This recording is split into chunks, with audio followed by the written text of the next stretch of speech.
I just called you an old guy. How are you going to take that? I mean, fair enough. My body feels like it. 9 years on turf doesn't do you any good. But no, it's nice because I've obviously played a fair amount of time in this league, in multiple positions. So I'm just glad that I still have that veteran presence to help the young guys kind of come up and into their own. We've had a pretty nice summer and spring. We got some Seattle sunshine today. How was that in training? I love the rain. I always have. I guess because I kind of grew up on it, right? But a little bit slicker, a little bit more fun. You know, I'm like a little kid in there. Like I slide early to make sure it's like a really fun slide and kind of just continue to go. So I enjoy this. If we had come to you at the start of the season when you first signed for the Sounders and said that you would be appearing in every single game for the Sounders this season, how would you have reacted? Well, I'd be happy, just like I am now. I'm excited that I'm able to contribute in every game, whether it be a start or come off the bench.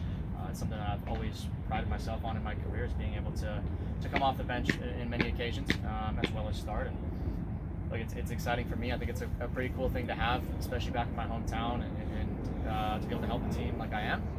It's been great. Has this comeback lived up to every expectation? I mean, I know the season isn't over yet, but as to right now at this point, has it lived up to it? Yeah, coming back to Seattle is continuing to be an incredible experience for me, and every little bit becomes new and more new.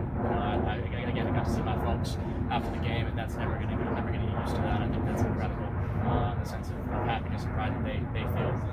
I've had some old and new friends kind of come into the game as well, and it's been exciting. You brought this team in your play, this certain attitude and edginess, and did you always have that, or is it something that just kind of grew into this year? It grows with age. I speak to Will and we make fun of each other.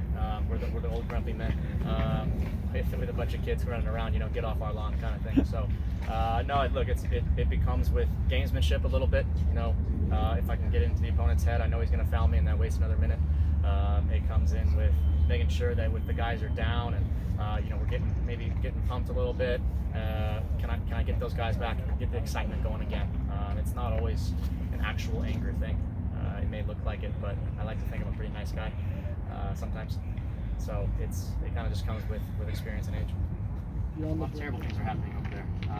It's a little disheartening to read all the facts. It's disturbing in many ways when you do read the articles, you do speak to the women, and unfortunately it's not the first occasion, and there's going to be many that I'm guessing come out. When you speak to the women in the soccer league, when you speak to women in sports, they continuously say that this is not the first occasion, and that's very disheartening. And look, I have a niece, I have sisters. I hope this doesn't continue, and we have to make sure, especially us as males, have to make sure that we are listening and believing what these women are saying.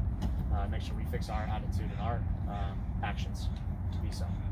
It's, like I said, it's very disheartening, and I hope it gets the right people come into power in that league and in many other women's sports leagues, and it doesn't continue.